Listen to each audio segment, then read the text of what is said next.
जिन भारत विरोधी और आतंकी संगठनों ने भारत माता के मस्तक पर हमला करके कई परिवारों के सिंदूर मिटाए थे, उन्हें भारतीय सेना ने ऑपरेशन सिंदूर के माध्यम से इंसाफ दिलाने का काम किया है।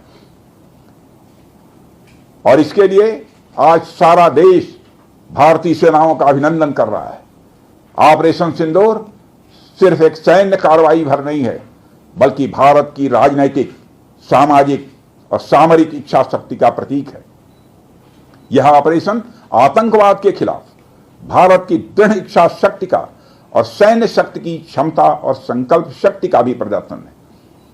हमने दिखाया है, भारत आतंकवाद के खिलाफ जब भी कोई कार्रवाई करेगा तो आतंकवादियों और उनके आकाओं के लिए सरहद पार की जमीन भी सुरक्षित नहीं रहेगी।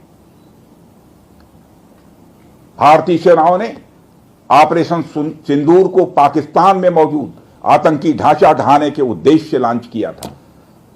हमने उनके आम नागरिकों को कभी निशाना नहीं बनाया था, मगर पाकिस्तान ने न केवल भारत के नागरिक इलाकों को निशाना बनाया, बल्कि मंदिर, गुरुद्वारा, गिरजाघर पर भी हमले करने का प्रयास किया। भारतीय सेना ने शौर्य और पराक्रम के साथ साथ संयम का भी परिचय देते हुए पाकिस्तान के अन्य ठिकानों पर भी प्रहार करके करारा जवाब दिया है।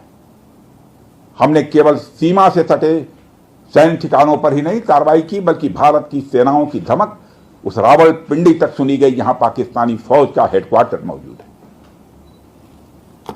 मित्रों, भारत में आतंकवादी घटनाएं करने और कराने का क्या अंजाम होता है, यह पूरे विश्व ने उरी की घटना के बाद देखा, जब हमारी सेना ने पाकिस्तान में घुसकर सर्जिकल स्ट्राइक की। पुलवामा के बाद देखा, जब बालाकोट पर एयर स्ट्राइक की गई। और अब पहलगाम की घटना के बाद दुनिया देख रही है कि जब भारत ने पाकिस्तान के भीतर घुसकर मल्टीपल स्ट्राइक्स की हैं।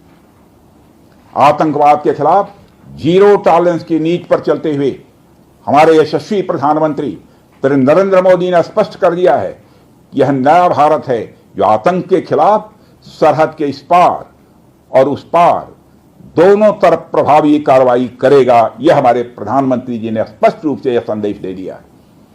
मैं एक बार फिर से BrahMos integration and testing facility centre और इस प्रोजेक्ट में शामिल सभी स्टेक होल्डर्स को हार्दिक बधाई देता हूं।